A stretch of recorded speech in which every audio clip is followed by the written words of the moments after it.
Thanks everyone for joining us today.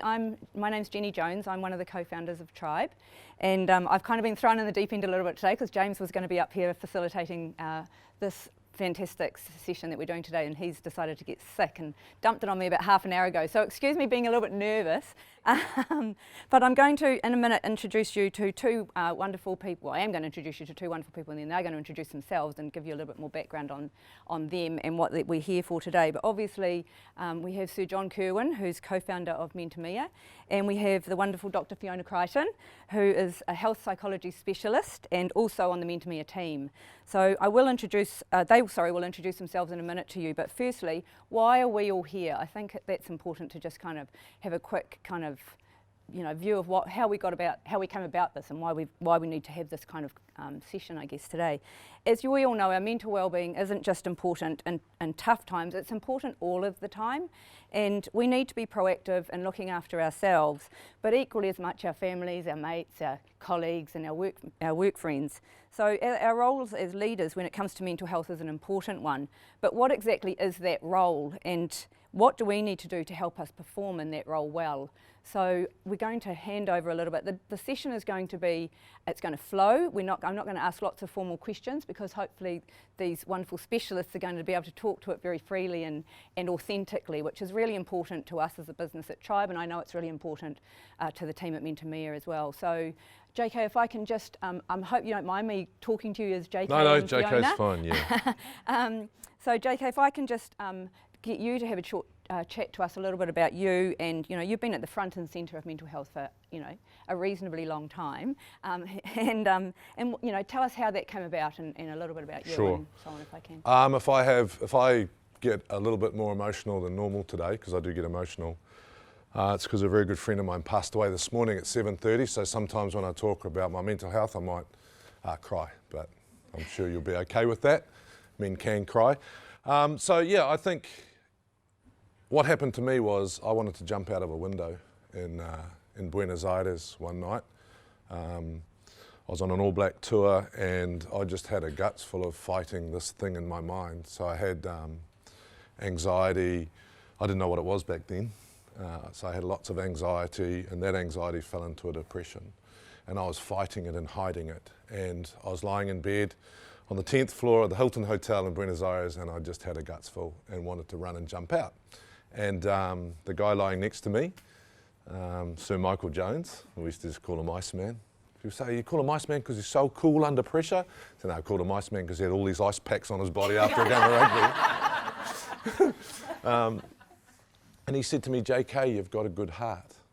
And that saved my life. I played a test match the next day. I scored 2 tries. It was irrelevant. It was like watching from a distance, like being in a dream. And I got home and I finally reached out. I firstly told my family, and then they said, well, go to the doctor. And I went to my doctor, and my doctor was Dr. John Mayhew. We'd been on tour together for 5 weeks, but I wouldn't talk to him about it. And he told me that it was anxiety and depression, because 3 things that anxiety and depression do: they take away your self-esteem, they take away your self-confidence, and they take away your enjoyment in life. So I felt like it was me, it was weakness.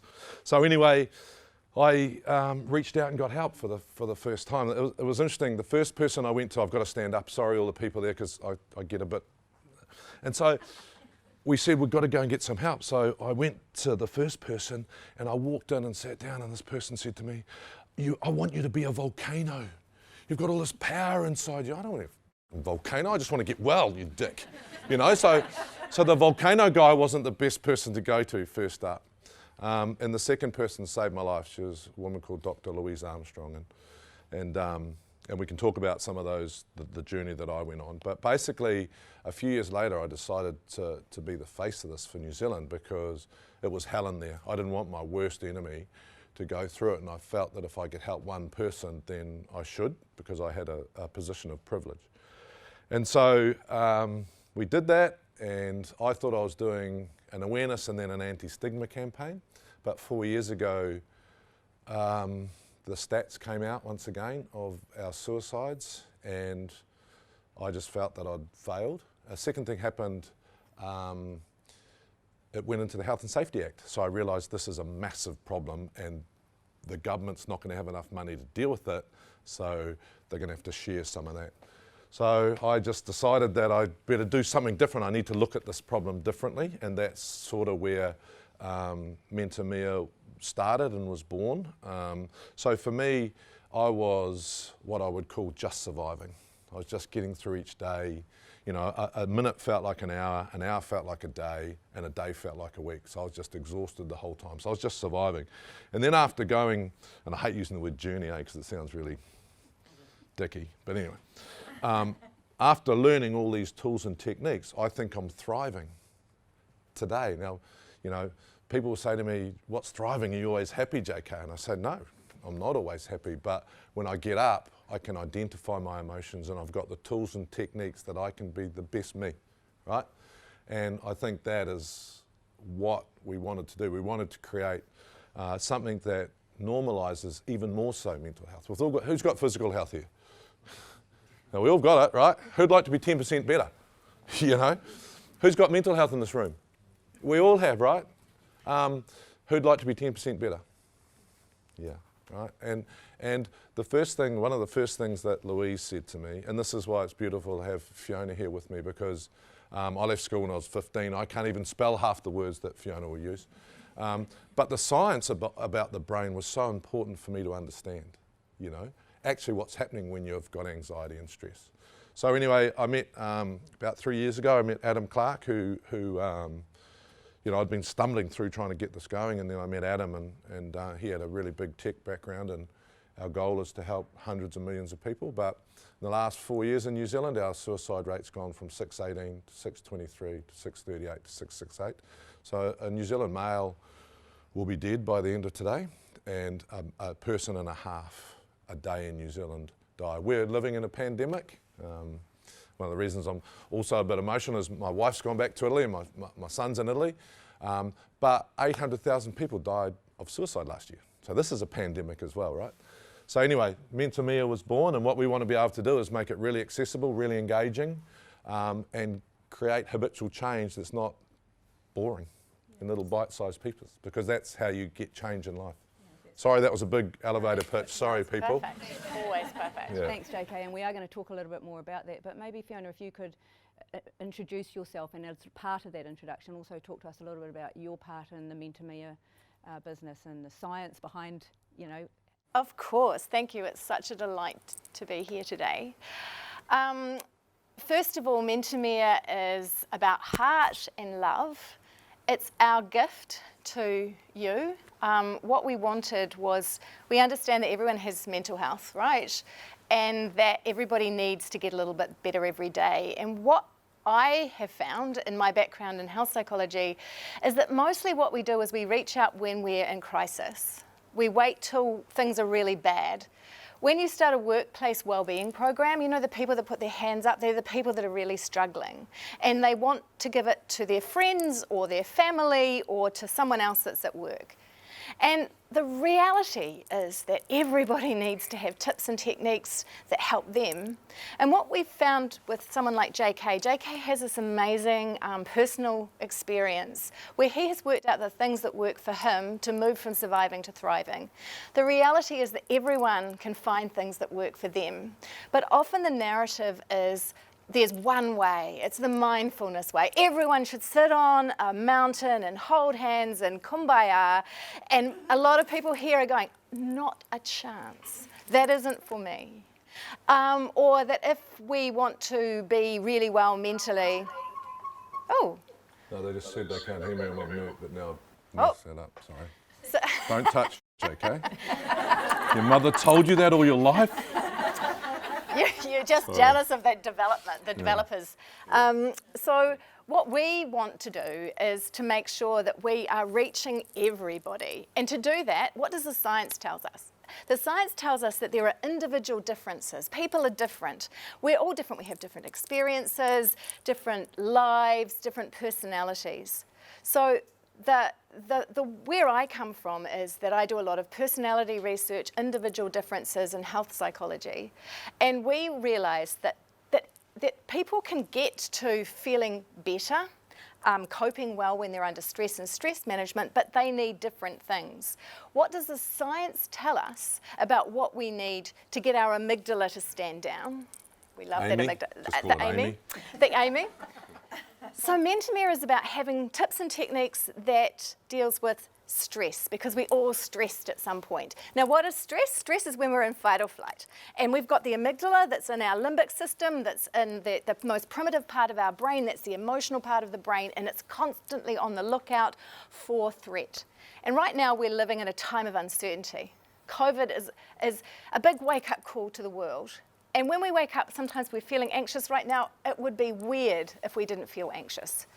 And that anxiety manifests as fight or flight. Right, so what do we have in our body? We have adrenaline and cortisol, because that is part of that fight or flight. The amygdala, Amy, sends a signal to the hypothalamus that's in our limbics, the hypo, and then out to the amplifiers. And the amplifiers are cortisol and adrenaline, which we need when we're on a rugby field, right?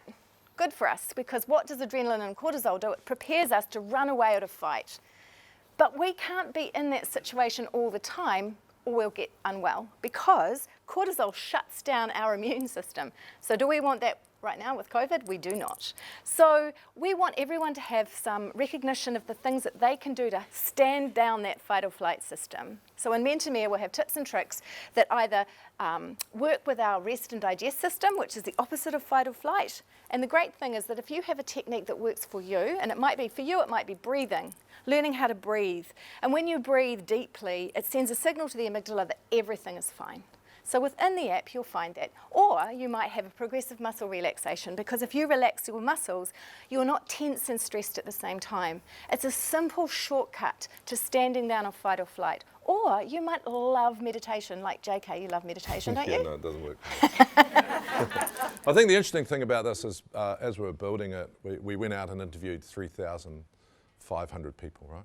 And there's a couple of things that were really interesting for me. Stress and anxiety was the new norm, and it was sort of starting to be a badge of honour, and I couldn't understand that, because people were really unwell. People would say things to me like, oh, JK, my mind's on a treadmill, can you stop it? I said, yeah, well, I can, because I've learnt it. But the interesting thing is, if I said to you, give me 3 symptoms for the common flu. James, you might be able to answer this pretty quick. Give me 3 symptoms for the common flu. Runny nose. Sneezing. Coughing. Fever. Tired. Okay, what do? Well, we normally go down the pharmacy and we buy the latest we're seeing on TV. Coldrill 47X, because they just keep changing the name, same old shit. Jam that down your gob for 3 days, and if it doesn't go away, what do? Go to the doctor. Give me 3 or 4 common symptoms for stress and anxiety. Not sleeping. Sweats. You're in the car on the way home. You know, this anger comes from something. Where did that come from? Bring your best self to work. Want to kill the cat when you get home. Yeah? What do we do about that? Maybe have a few drinks on a Friday night? Yeah? We don't do anything about it, right? And this is why this problem is increasing all the time, because we're just waiting until we fall off the cliff. And what we want to do is put a fence at the top of the cliff and then move that fence back, right? So everyday, daily health. What do you do when your computer craps out? Swear at it, then you ring the IT guy, right? And what does the IT guy say? Turn it off and turn it on again. And what happens? It normally works, right? Our brains are no different. We have more inputs in our mind today than our grandparents had in a lifetime. So that feeling of shit, I've got no time for me, right? You've just got to unplug it and plug it back in, but 5 or 6 times a day. Otherwise, you just keep burning out, and at some stage, boom. So can I ask, sorry Fiona, you go. I was going to say, and those ways to unplug and plug in are different, right? Yeah. So for some people, it might be that they just take some time to kick a ball around in the backyard with the kids. Sometimes it's just putting those things in your life. So Mentemia is about that stress management, because sometimes when you're fight or flight, it's not like you know. Sometimes it's at the end of the week you just feel exhausted, and that you've actually been on that whole time, and your system is plugging away in the background, and you're just going, I'll just get through, I'll just get through, I'll just get through, and at the end of the week you're knackered. So we need some techniques there. And the other thing that we wanted to do with Mentemia, from a science point of view, is make people cope well. You know, stress management is great. We want to be able to deal with our stress, but how can we feel fantastic like JK does? Not every day, and sometimes when crap is going on, not feeling so fantastic, but you know what, will bounce back. Yep. Because we need to have those techniques. So there's another part, and we'll talk about that a bit later, but within Mentemia you'll find ways to figure out what you might like to do in a week that helps you thrive. So it might be that you're going to look forward to cooking, or reading your book, or kicking around your ball with the kids, the stuff that we don't prioritise. But you know what? When we do that, we are more productive at work. We're better wives, husbands, girlfriends, boyfriends, mums, kids. We are just better. And if you can prioritise a little bit of time for you every week with something that you like to do, you will be better in the world, you'll feel better, and you're contributing to the world. It's not just an indulgence, it's your responsibility. That's what I say to my husband when I'm off to do my stuff. This is my responsibility. I'm doing something for you by doing something for me. Works really well.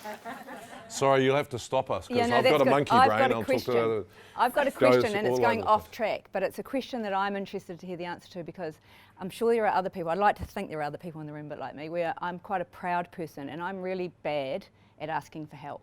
And I'm also really a strong believer that, you know, you just get on with it and you'll push through and, you know, harden up a little bit. And so I tend to be that kind of person. And so I'm really bad at going, even to myself, to myself that, you know, I actually need to slow down, or so I just get in a shitty mood. Yeah.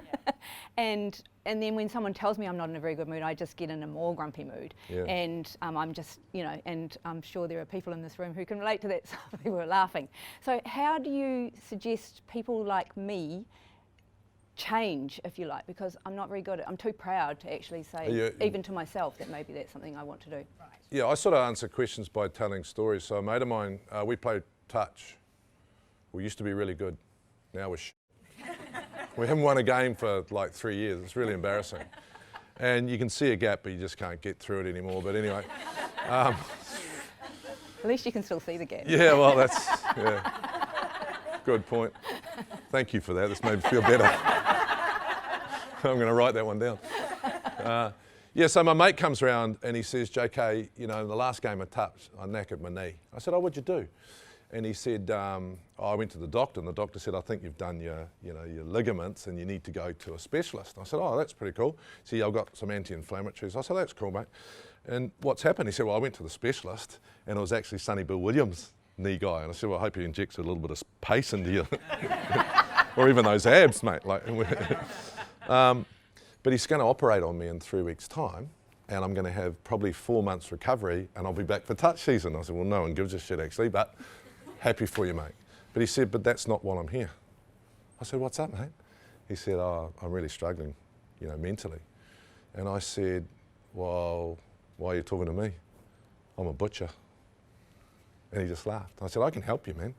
I can help you with all the tools and techniques, but what did you do with your knee? Went to the doctor, took some anti-inflammatories. I'm going to get looked at by a specialist, and I need 3 months recovery. What do we do with our mental health? You know? Yeah. Might go to the doctor, and he might prescribe us something that might not work, and then we go, oh, I'm not going to tell anyone about this shit. No, I'm not going to talk about that. No way, I'm going to hide that. So, does your personality let you help yourself? Yeah, it does. Yeah, well, that's what you need to concentrate on, because if you keep getting angry, it's going to affect your life, right? Yeah. And if anger is, you know, if you're the person I don't want to drive beside in the car because you know, that anger comes out to the ones you love, that's just a reflection of stress. So if I said to you, if you did 3 or 4 things in a day, that'd take that out. So help yourself first. Now, if someone's really unwell, go and see the specialist, go and see the people that you need to go and see. Mentemia is actually about you going on now and saying, there's a couple of things I don't like about myself when I'm under stress and pressure, and that's getting pissed off and, you know, and then I need to be that person, right? Because you're strong, you're running families, you're running businesses, you're a strong person. So part of your character is part of your defect, right? What got you successful sometimes won't let you reach out and get help. And once you make peace with that side of yourself, like I did, you know, I thought by telling people about my mental health, I was going to completely ruin my reputation as a New Zealand All Black.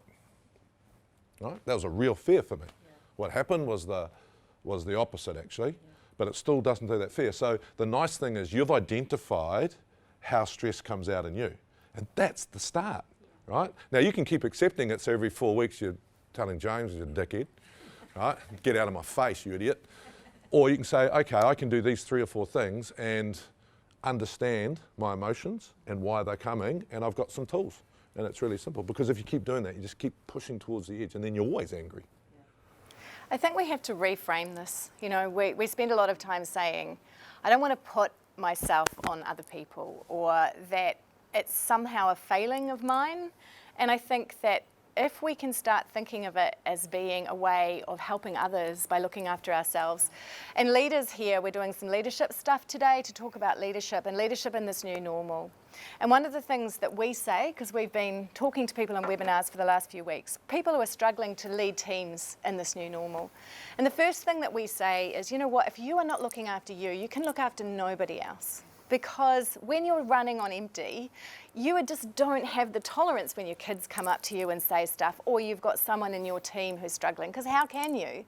So what I would say is flip it round, rather than say, I'm doing something for me and it's selfish, and or I'm too proud, because it's actually, again, it's about responsibility.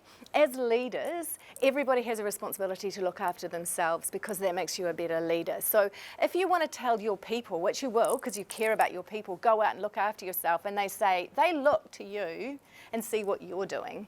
And if you are not walking that talk, they don't have permission to do it. But if you can say, you know what I do in my day, my team, I get up in the morning, and JK can talk about what he does for his daily mental health plan. If you can talk about what you do and think about it as being a gift to your team, or a gift to your kids, or a gift to your husband, or a gift to your friends, is that what JK does, and why I can be emotional, is why I love working with you, is that you walk your talk in a way that gives people permission to be. And there's nobody in the world that would say that JK was selfish. Nobody could ever say that. I mean, maybe it's kids. I'm laughing because I married an Italian. Okay, I So it's taken on 28 years, and COVID was interesting because I said, we've been married 28 years and I've never spent so much time with you, darling. It's been interesting. But we are told to, or taught not to be honest, right? So you come into work in a New Zealand office in the morning, and what do you get? How are you? Fantastic! Bunch of fluffies. I'm really good, thank you. You know, bullshit a lot of the time. So we never really know. But in Italy, what happens is you walk into the cafe, and I'll see a mate of mine, how are you, mate? No, I feel like shit. You know, boss is an asshole, and I've had a fight with the missus, and you sort of sit there, I'm a New Zealander, too much info, right? But in the end, you just listen and probably buy him the cup of coffee, right? But then you walk in the next morning thinking, well, should I say hello? And he said, how are you, mate? Yeah, I'm good, thanks, fine, you know? The other day at my home, my wife, my son, 20-year-old, they're having this massive argument. And I think, World War III, someone's going to die. And it's, no, it's not going to be my wife. So 2 minutes later, they're kissing on the couch. I'm going, shit. I'm in New Zealand, I might just hold a grudge for a week, you know? But they get it out, get their emotions out, right? And so what we're trying to promote at Mentemia is just tell the truth. How are you this morning? Like, I don't need to motivate you people, and you 400 people there. You're motivated. You're running families, you're running business, you're running people, you're amazing. You don't need motivation. You are motivated. You're the height of motivation. But what we do need to be able to do is just being a little bit more honest. How are you today, JK? I'm struggling a bit, and I know that my team and you guys will accept that and cover for me. Because tomorrow, I'm going to be, boom, I'm good, okay? We just need it, but we're not going to do any less work. We're not going to get on with not doing what we're doing, because we always do that. So we've just got this mask, we just need to drop down a wee bit, you know, and if you say to me, oh, I'm feeling a bit angry today, and you know, you might have to go, well, you go for a walk and I'll cover you for half an hour, and when you get back, at least you won't yell at me when it's too late. So all those little things, we just need to start realising, and I think what Fiona says is really, really important. The future of successful business is looking after people's mental health. You know, all the business we're talking about, oh, how do we retain great people? You know, how do we get productivity, right? The answers are looking after, I believe, And look, I left school when I was 15, so don't take it with a grain of salt. But I reckon genuinely looking after people's mental health and giving them the time and space that they need. And the other thing that we need to do, we need to stop going to the lowest common denominator, right? Because often we go to the lowest common denominator. You know, working from home, there's going to be some assholes out there that will never work, but they're 1%. The other 99 and 98% will work their asses off and manage everything else. So why would we worry about the person that's going to use mental health to have a day off? Or, you know, because they're just the minority. We've got to start going with the masses. That's my belief. So with that in mind, obviously we're out of lockdown, thank goodness. We're a very lucky country, obviously, compared to the majority around the world. Yeah, wow. And obviously we're all living in this supposed new norm. I like to think it's just a very short-term new norm, but it probably doesn't look like that's reality. So with that in mind, I guess from a leadership perspective and what we've just talked about now, you know, aside from the stresses that you might be seeing in people or that people are starting to exhibit, if you like, in all kinds of different ways, as leaders, in your view, Fiona and JK, I'm interested in hearing it from two different sides, what are some questions we could be asking as leaders of our people that will give them permission to answer us and feel like they can be truthful? And then when they have been truthful, if it's something that's a little bit, crikey, I don't know how to answer that, what should we then do as leaders who are not necessarily, like you, Fiona, as qualified doctors in psychology? So, you know, can you maybe talk to that? Yeah, so communication is always really important. Companies and teams will know if what you're asking is genuine. So ask the question genuinely, how are you? Hard sometimes when we've got teams that are not in the office. You know, it's easy to pop down when someone's around the corner and say, how are you? But if you are, some of us are in the office, so if you've got people that you are worried about in the office, take them outside of the office. It's hardest to have a really frank conversation sometimes if you think people can hear. If you're concerned about a team member, take them out, have a cup of coffee, maybe go for a walk. Ask how they're doing. Often people don't want to open up. And so you have to say to them, look, I've noticed that you seem a bit more withdrawn, because that's what you're looking for. You're looking for changes in behaviour. You're looking for people who might be a bit more withdrawn. Sometimes it's subtle. You've just got a feeling. Often it is about change, because people don't always wear their hearts on their sleeve. They come to work, they're doing their work, you just think something's off. Harder with a virtual team. So I would suggest that always check in on a one-on-one with your people and talk about, again, it sounds like I'm talking about the same stuff, but talk about what you do. Say, look, you know, I'm looking after my mental health right now because I'm expecting people to be a bit anxious, and this is what I'm doing. How's it going for you? And then if people start to open up and they are going to tell you some stuff, and, you know, there's stuff going on, it doesn't matter whether there's COVID or not, then you can start by listening, because people, we have an inclination, particularly as leaders, to want to solve.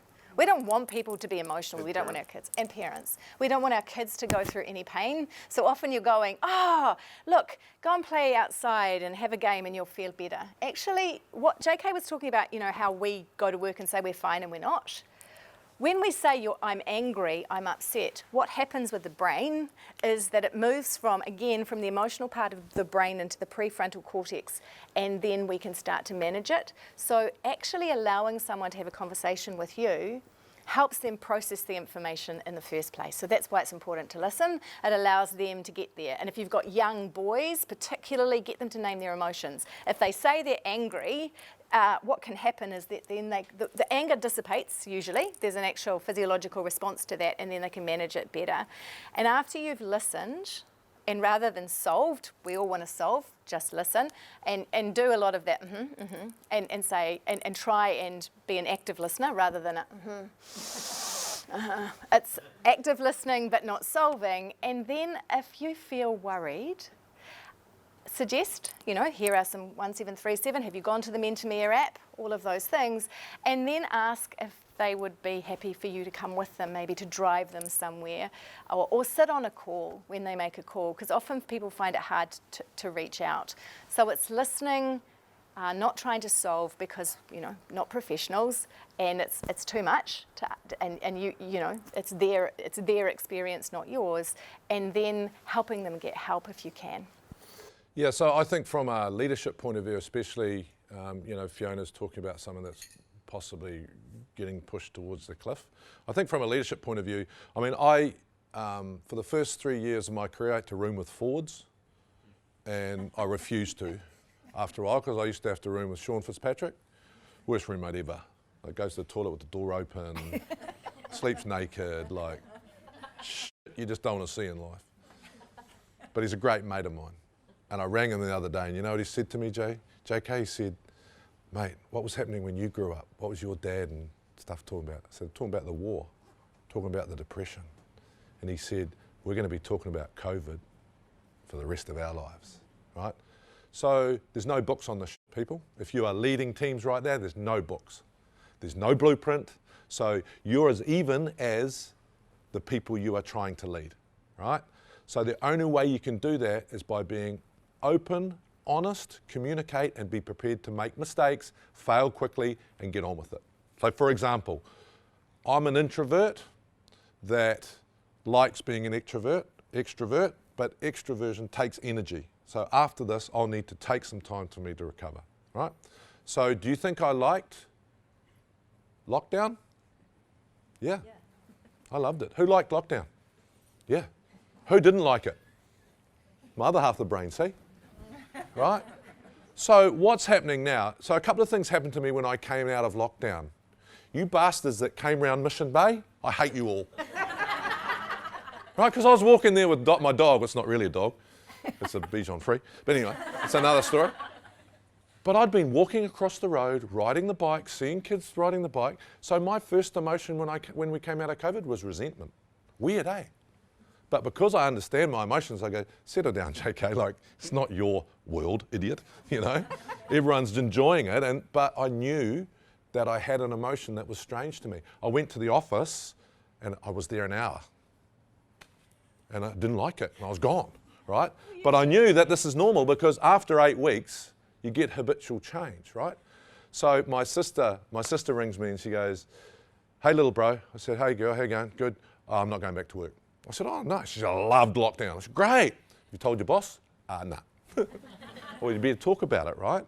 So yesterday I'm talking to a woman who's back in the office, and she's an extrovert, and there's no one there. How do you think she feels? She feels alone. I feel lonely, right? So there's two things as leaders we used to do. We used to judge productivity with our eyes. So we see you in the morning at 8 and you go home at 5. And the second thing is to create a team spirit, we normally have to have people in front of us. So I think there's 3 things you need to do. You need to communicate. People that are working for you need to tell you whether they loved lockdown or whether they didn't. And then you need to find some really good times when you're meeting together and what back to the future looks like. So if we judged productivity with our eyes and we had to be together to create team spirit and team values and that sort of stuff, how do we do that now? But you can only solve it together, right? I don't think you can solve it alone because you're going to make mistakes really quickly, and you should. What we don't want to do, and I did this beautiful webcast the other day with an Australian group because Melbourne people have gone back inside, which I don't know how I'd deal with that, but anyway, one of the psychiatrists said, I don't want to read bloody books about what we should have done 3 years from now, right?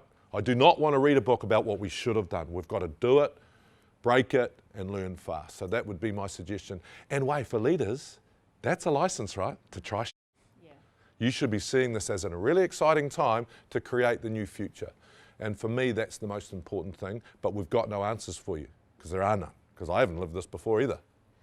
So have a crack. So have you got any suggestions, maybe, Fiona, on, I guess if we're talking about culture and we're talking about whatever the new norm is going to look like in your own, personal worlds and your own offices and so on, because it is different for every organisation, and we totally understand that.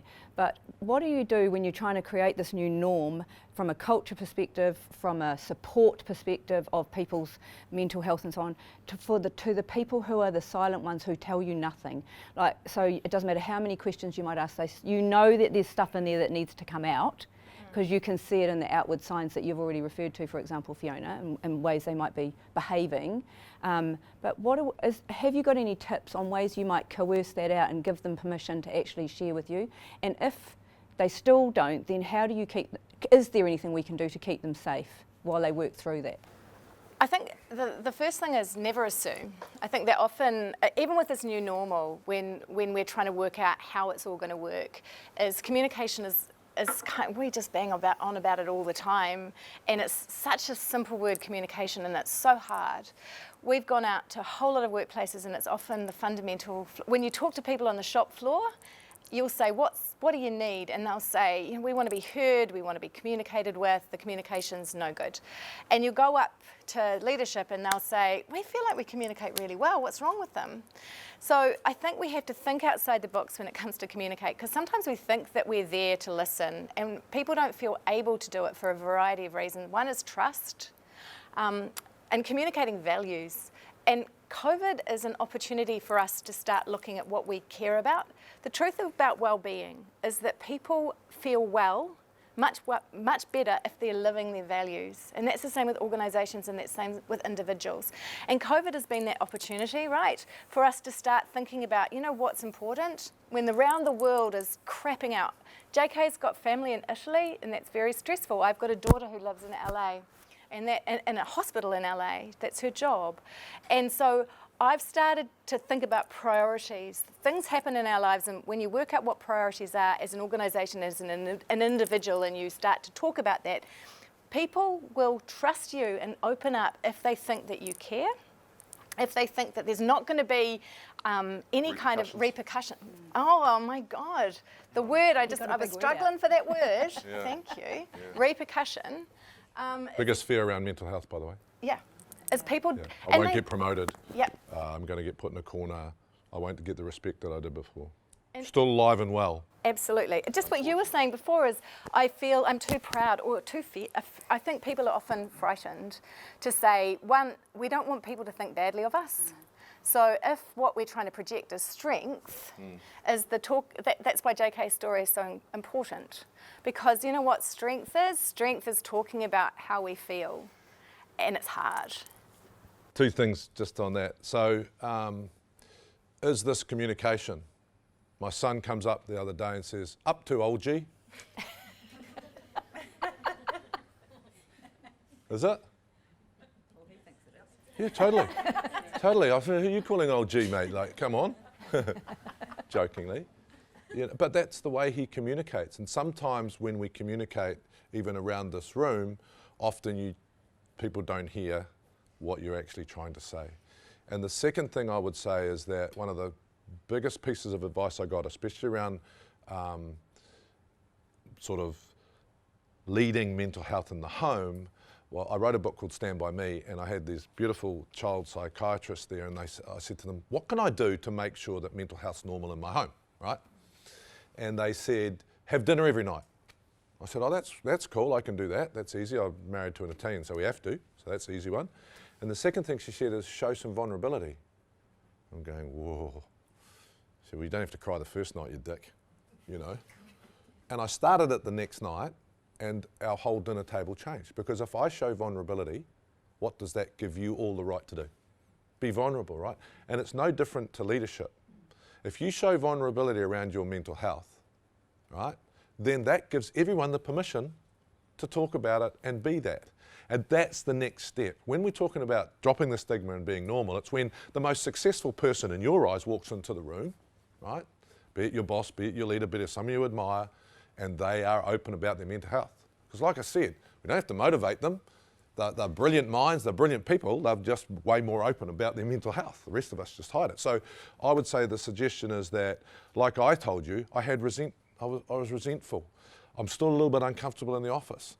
I'm still dealing with coming out of COVID, right? And so all those things, if I'm open about them, everyone goes, oh yeah, that's okay, so am I. And you start talking about stuff. So, You give people permission. So one of the things that we've suggested in lockdown, when we were in lockdown, was that people have those conversations remotely. I mean, we do it really well, because we just never stop talking about it.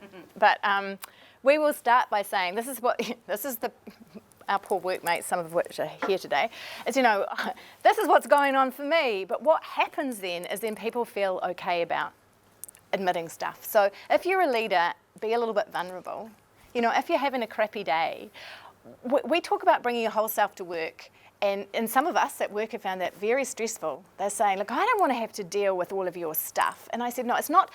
You come to work and you go, this crappy thing has happened to me, and I essentially want you to sit here and I should behave any way I like because I'm feeling crappy. That's not what it is. What it is coming to work and saying, I've got this stuff going on for me right now, so go easy on me. So if I feel I'm a little bit absent, this is what's going on in my life. And what happens is you see then other people have permission to come another day, say, look, there's some stuff going on for me at home, don't really want to go into it, but I might be feeling a little bit like this. And when you start having those conversations, the workplace feels, there's more energy in the workplace and people are more productive. It doesn't sabotage what's going on, it helps. You know what the greatest thing about playing for the All Blacks was? And I think that's the epitome of teamwork. I could have a bad day at the office and someone else would play really well. And I'd get away with it because we'd win. Right? So played poorly, got away with it. And that's great teamwork. So I know that if I come in and I'm a bit off, I'm not going to not do my work, because that's why we're all sitting in this room. We are going to do our work, but I'm just a little bit off, so just, you know, whatever that is, but I will get through my day. We all get through our days. It's unbelievable, right? It's just a choice. So vulnerability for leadership, moving into this space is really important. Are we waffling on too much? No, not at all. I'm just keeping an eye on the time. I've got... Just checking. You guys bored yet? Two more things I want to ask you. One is just an interesting question that's not necessarily related specifically to leadership, but I'm really interested in your view on this, Fiona. I'm reading a book at the moment written by another doctor in psychology as well, and one of the things that he kind of talked about in his book the other night really resonated with me about what's going on in our world at the moment, because I think it was Sunday night when the people in Hamilton broke out, and it was that particular night I read this thing in the book, and one of the things he talked about, he was in jail, and one of the things he talked about is that he lost some of his privileges because he got caught with some marijuana in his cell, and they took his TV away. And he talks about being in jail, one of the things that you have very little control over anything, and one of the things is your privileges, and when your privileges get taken away, you have no control over anything. For example, was being able to have control of the TV channel, and he had felt like he still had some form of control in his life. And then when that got taken away from him, he kind of got a bit crazy. So, and he then talked scientifically about why that is in human beings, like what happens when your control is taken away from you. You think by trying to control someone, I often liken this to my children, and when I tell them what to do, I don't understand why they don't just do it, because I said they should. What happens, actually what does tend to happen in our brain. Can you talk to that, if I made sense with that question? Like, why is it we often do something different than what we are being told we have to do? Well, there's a lot of different theories, and I don't know what his theory is, but I'll talk about psychological reactants. Sometimes that's to the question about why do my children not do what I want them to do when I tell them what to do? And I had a kid who I used to say, go and tidy your room, and she was furious because, one, she said, I was just about to do it, now I'm not going to do it because you've asked me to do it. And it's something that we have to think about in the app, is that when you suggest something to me, I have high psychological reactions. If I said, I know I need to get rid of carbs, I mean, I don't think that's true, but if I thought that was the case, because that would be hell. Horrible. Dumb. But if I thought that, and I said to myself, next week I'm going to just not do carbs because, that's good for me, I've made that decision.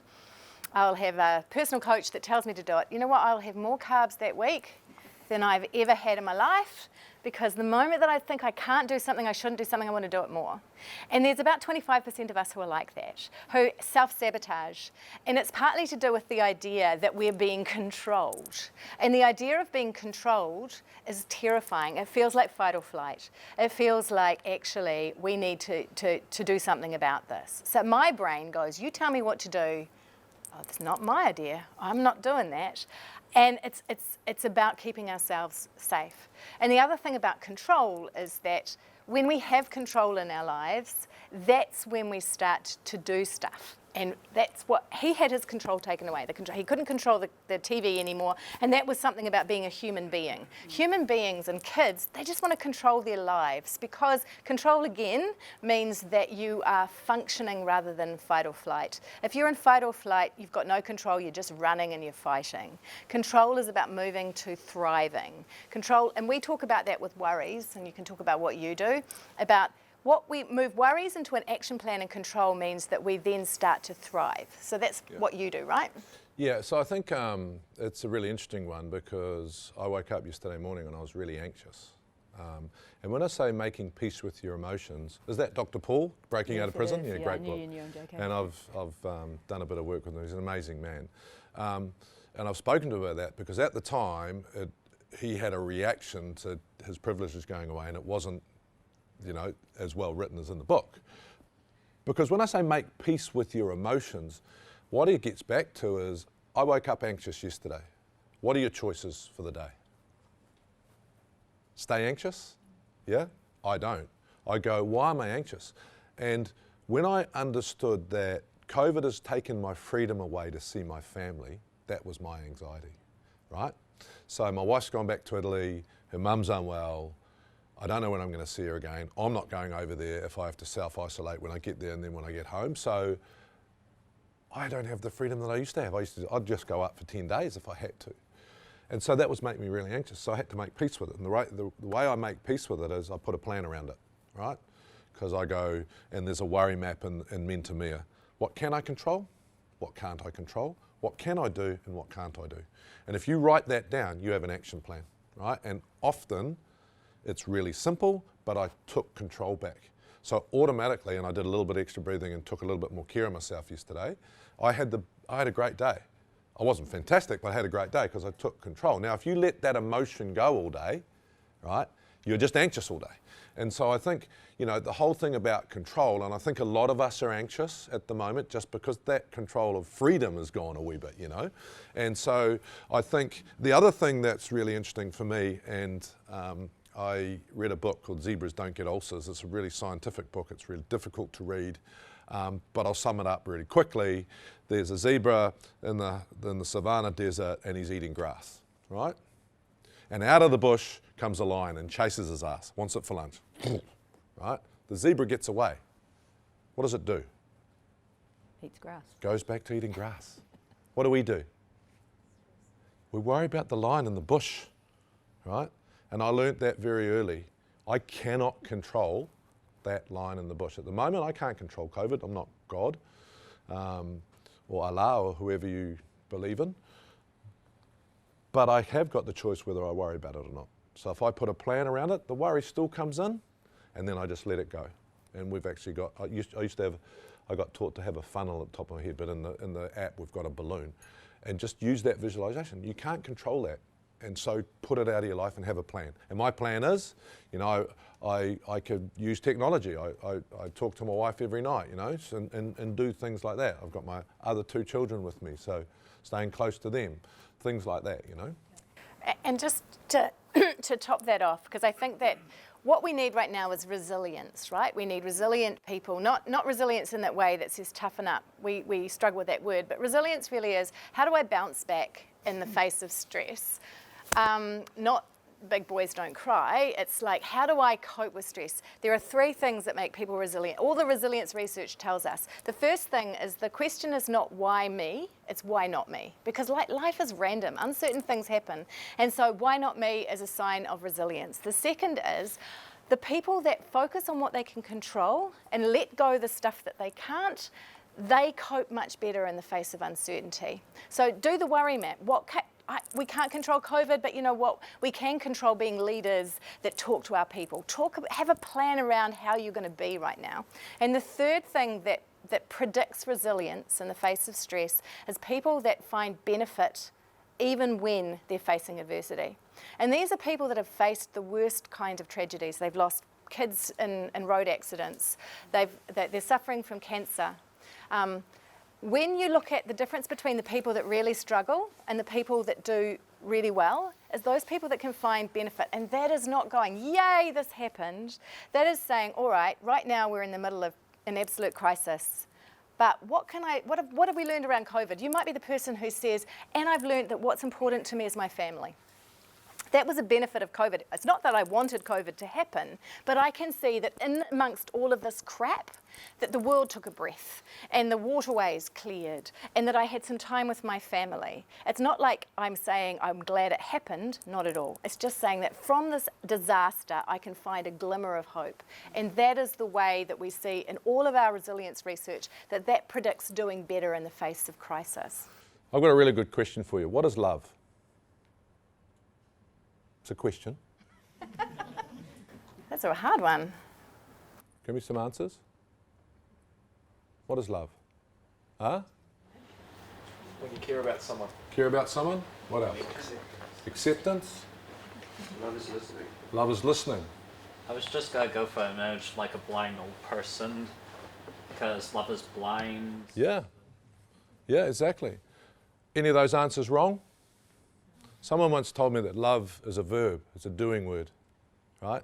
And the reason why I hate those words is because if I say it, it means what it means to me and not necessarily what it means to you. That's why I hate the word resilience and us using it with our kids, because you tell me what it is, right? And Fiona just given you some ideas about what it is.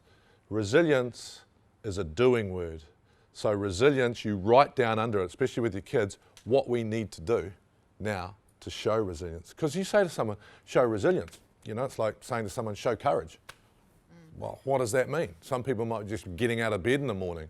Other people, it's other things. So for the most important thing for me, when you hear all these words, like love, it's a doing word. Resilience is a doing word, so put a plan around it. For us to be resilient, for me to be resilient at the moment, I'm going to have to stay without my wife till probably December. I need to make sure that I look after myself, my family, do those things. I've got a plan around it, which means that when I start feeling sorry for myself, I just got to go back to the plan, right? And tomorrow will be a better day, and away you go. And so I think a lot of those words that we use, just make sure that you put a plan around it and start with, don't have a big plan, start with a couple of things. And that's what you're doing, you're being resilient. So. Okay. I've got one last question actually for you, JK, if I can, and I'm conscious of the time, so we'll try and be quick. But, hard for me because I waffle on. We've talked a lot about coming out of lockdown and who did and didn't like being in lockdown and what kind of we got out of it. And some of the conversations I've had with people since we've come out of lockdown, and many of us having gone back to full-on work again in school or whatever it might be with our families, is that one of the positives people, this is kind of the general theme that I've been told, some of the positives were that we had the opportunity to slow down, we got to eat dinner together as a family, we spent a bit more time together, I was more productive when I was doing work because I wasn't getting interrupted every 5 minutes, etc., etc. And now we've gone back into this other side again, and lots of people are saying to me, I've kind of slotted back into where we were before, even though I promised myself when we were in lockdown that I wouldn't.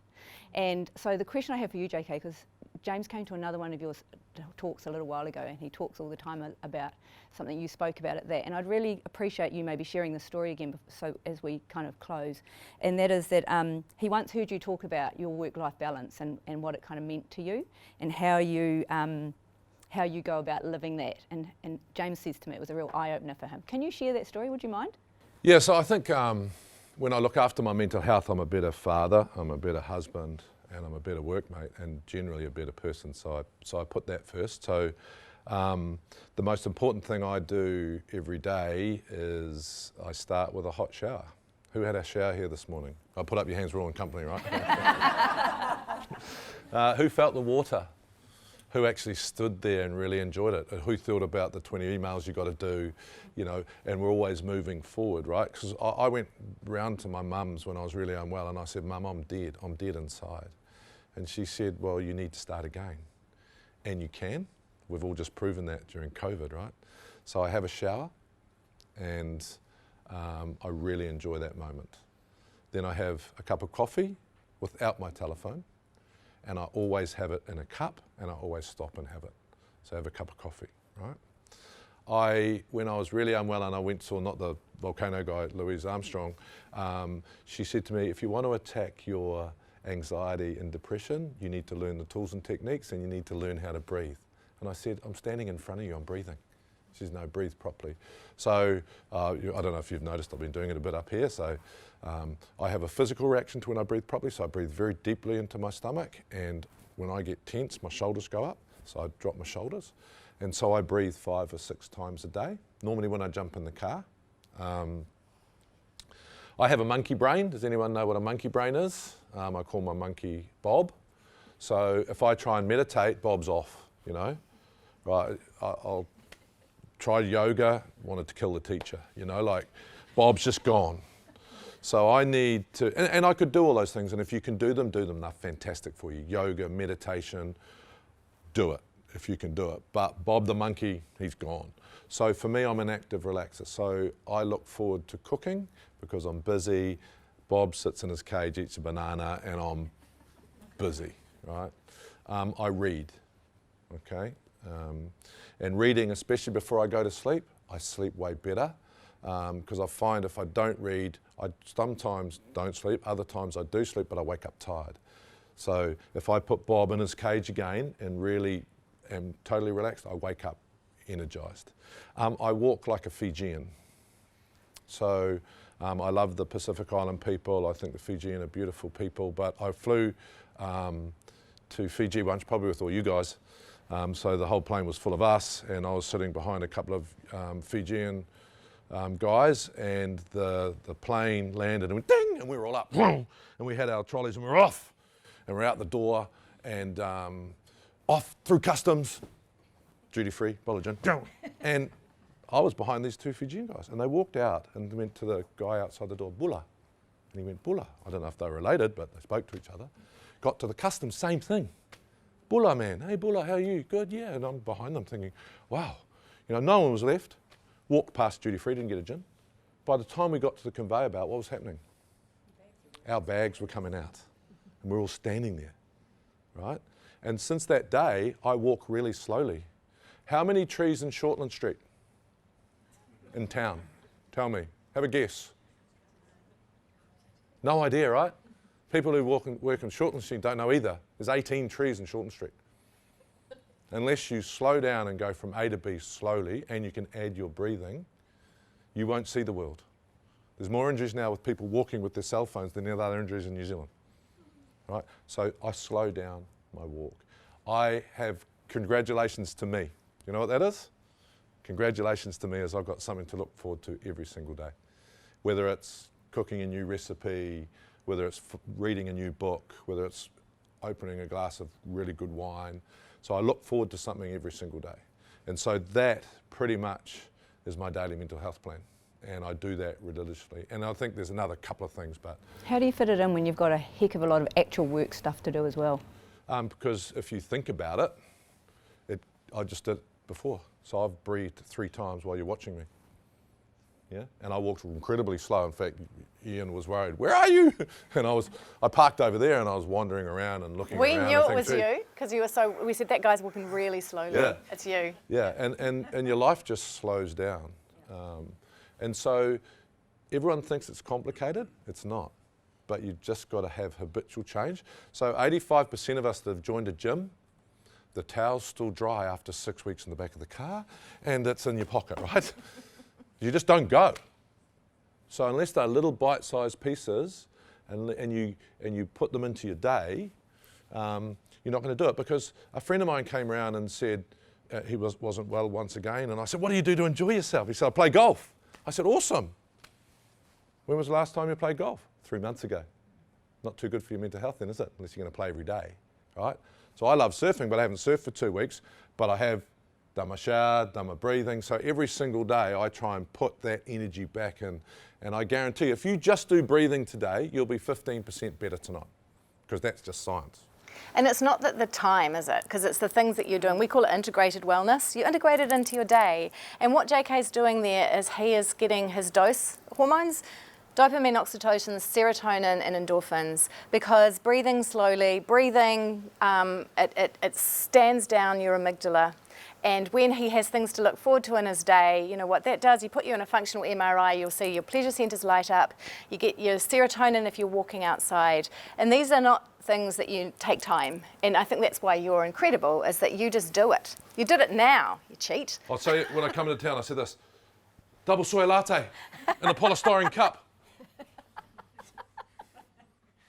Please don't do that. That's about the caffeine. Coffee is actually stop sit down and enjoy the moment. You know what? It's going to take you 5 minutes. You're not going to get the sack. You're still going to do your job, but you take that time and make that special. Try and put the phone away and just sit there and drink your coffee, right? It'll change your world. Enjoy the shower. That also teaches you mindfulness. Mindfulness is just living in the present. See me touch Fiona often, touching my hand, touch this, because it keeps me present where I am with you guys. And that's just mindfulness, right? And if you start teaching your brain to do that, then actually you stop and drink the coffee and think, congratulations to me. Yeah, and I think one of the things that JK hasn't talked about here that James talked about when he came home and told me about this was that there's no such thing in JK's world in terms of work-life balance. There's just balance. And just life. Just life, sorry, Yeah. yeah, just life. And, you know, we can be and balanced. Look, and that is so true because there used to be work-life balance when life gave so our parents went home, well, if you're as old as me, at 5 o'clock, right? Nothing followed them. My dad used to listen to 1ZB. Right? My dad went home on a Friday night, went back to work on a Sunday morning. He had these automatic switches off, right? He had morning tea and afternoon tea religiously. They had these natural switch offs. What do you guys do on the way home? Catch up with phone calls? Who's sent some phone calls last Sunday? Yeah, we all do, right? We all do this stuff. Do work after dinner. And that's okay, but you've got to get some of that time back because there is no work-life balance. There is only life. And even for leaders, people bring their shit to work. HR managers around the world now are dealing more with mental health issues than contracts and shit. Because people are just seeing life as this. And another interesting article, and you can take this however you want, people believe that because of the uncertainty in politics nowadays, people are looking to their businesses for values and guidance. Amazing, eh? Right? So, there is no work-life balance. You are hard workers. Take some time for you. Make it habitual. Small little things, bite-sized pieces every single day. And you'll start thriving. Okay, guys, we're kind of gone over time, sorry. Sorry, that's me. That's my fault. No, it's also because I've been asking lots of questions. I hope that you've kind of got something out of this. I certainly have taken heaps of information that I can take away and use. I would like to ask before we stop, though, is there anyone, we've probably got time for one, maybe two, depending on how long they take, questions from the audience. Well, has anyone got any questions they'd like to ask of JK or Fiona before we draw this to an end? What does the JK stand for? Because I get that confused with just kidding. Yeah. Well, some people who saw me on defence thought it was just kidding. Someone said to me the other day, you know, JK, you worried about head knocks playing rugby? I said, nah, never made a tackle. What about going to rucks? Nah, I didn't do that either. No, just my initials, yeah. Everyone calls me JK. Except for my mum when she was alive. I've just got a quick question. Well, it depends on how you answer it. But we talk to a lot of businesses and a lot of clients, senior leadership teams, exec teams, and what advice would you give teams that have such different personalities and types of people in the way that they lead their teams? So an example is, I was with a client last week and they're really struggling with the way that their peers are leading their teams with work life, you know, with working from home and them not being able to let go. So have you got any practical advice for leaders out there who just manage and are leading and are feeling different things during, you know, this time of trying to work out what this should look like? Well, this is a random answer, but I hope you can take. So my other sister, my older sister rang me the other day and she said, how are you, little brother? And I said, I'm fantastic, Jude, how are you? And she said, good, good, why are you so well? I said, I just looked in the mirror. She went, oh, you dick, you know? But to stay well, I first had to love me. And I say it as a joke now because I also want to be humble. But as a leader right now, we won't know if the next leader next to us is going to make a mistake for probably 6 or 8 months. So we've all got to try stuff. So don't second guess yourself because they don't know either. You've just got to be really courageous with your conversations, really courageous with saying, I actually don't know right now, right? But we're going to try this. Lead people with your assertiveness and your leadership, but saying, I need your feedback because we don't know. Like that person over there, we don't know if they're getting it right. I hope they do for them, but don't second guess yourself. You're in the position to be a leader because you are a leader, right? And like Fitzy said, man, this is our war. This is our war. right? And COVID coming out of it, we have led the world. Everyone wants to come and live here, right? So Jacinda's been amazing at leading us, right? We just need to be the same. Be courageous. Try stuff. Fail fast. Fail fast and say, that didn't work, right? And those that, of your leadership, when you're saying to your group, you need to communicate. Don't come to me in 3 months' time and say, I didn't like that, because we don't need that right now. We need open, honest communication, try shit, fail fast, and keep moving. And then we will lead the world about what the new norm is, because every leader in the world right now is asking the same question. We're just a bit luckier that we can go and watch the Blues win, and we can drive our cars and go out, because a lot of companies are still in lockdown. So don't second guess yourself, because no one's got the answers, would be my advice at the moment. I think the communication is important, but also understanding that there will be people who really thrive when they've got, I talked to someone just before, people who thrive with in-person communication. And if we're asking people not to come into the office, that's a human need. So what I would do is, if that's something that you're doing as a company, then understand that there will be some people who struggle with that. So have some strategies around that. Some strategies could be, if you're asking people to work from home, tell them to get out and walk to the shop and talk to a shopkeeper, talk to the barista. We're going to have to start thinking about ways, because human communication is necessary. We used to go to work sometimes for our uplifting conversations. You know what? Have Slack conversations that are water cooler conversations. Understand that there are things that we need in a workplace, and that's to have fun. We actually shouldn't just be thinking about work with our colleagues. So start to think outside the square. Bring people in and say, what would you like to do? Should we on a Friday have Friday night drinks virtually? Start to think about what you need. We know what leaders used to give. Let's think about how we can get those back if we change the way that we work. And that if you've got an introvert, know that, you know, if you're having the meeting, tell them what you're going to talk to them about. The extrovert probably just wants to make it up like we do on the spot. Start to think about individual differences within your teams and think about what you need. And I'll just leave you with this. Sir Edmund Hillary climbed Mount Everest. Got down, what did he say? Knocked the bastard off, I think he said, but they changed it. Right? Our Everest is here. Our Everest is mental health in the workplace and COVID.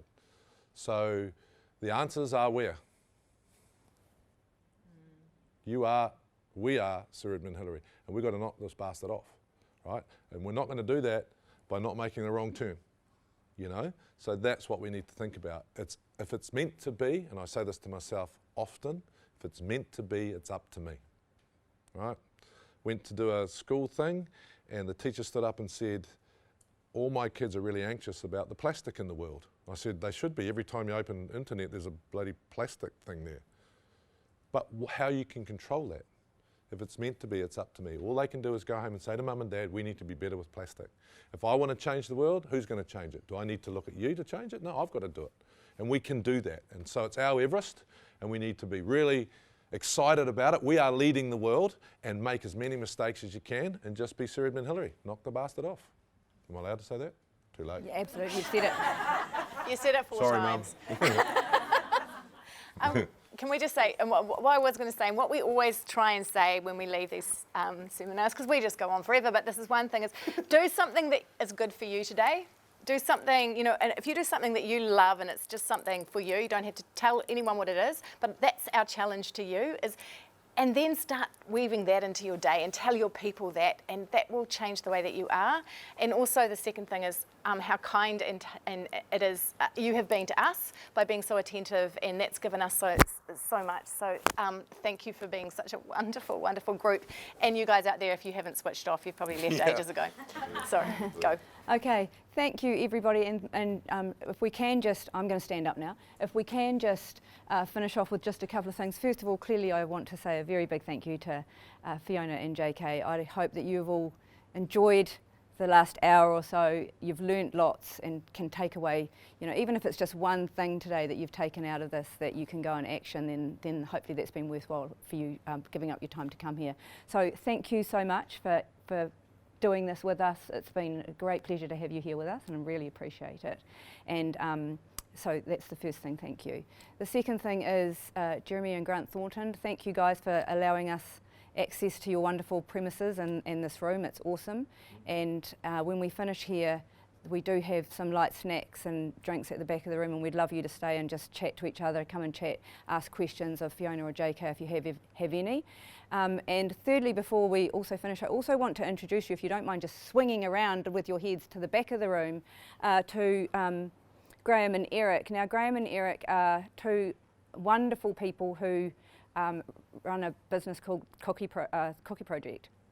And we work with them at Tribe they simply make cookies. They have, in fact, Eric, I'd love you to maybe tell your story in a minute, and I'd love you to go down there and have a chat to them, because you can sample some of their cookies. But basically, these are two of the most generous-hearted humans I have had the pleasure of ever meeting. I mean, I'd love Graham to tell his story, but they support people with disabilities to get into the workforce, and by doing that, they bake cookies.